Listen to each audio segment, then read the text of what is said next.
kwa sababu vina nguvu kubwa.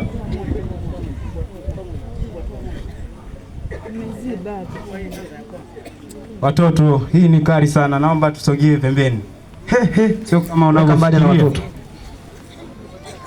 weka mbali na watoto, hairuhusiwi chini ya umri wa miaka 18. Basi hiyo ndo nguvu ya Isano kwenye mwili. Ukisha kunywa ile wini, ile master, ndo nguvu yake mwilini.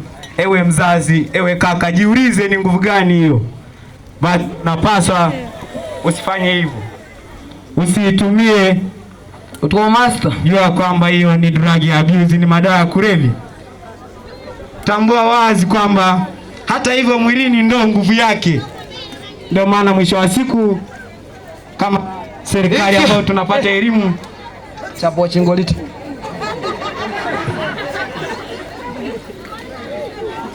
Wewe kwenye spika mbele tokeni.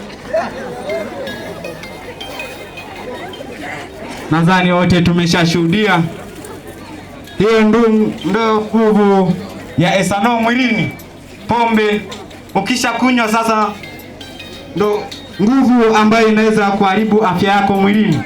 Nadhani wote tumeshatazama nini kinachotokea. Basi ni kupata hii elimu katika kuachana na kunywa hizo pombe, ili mwisho wa siku tukae na kizazi kizuri. Elimu hii tunaipata kupitia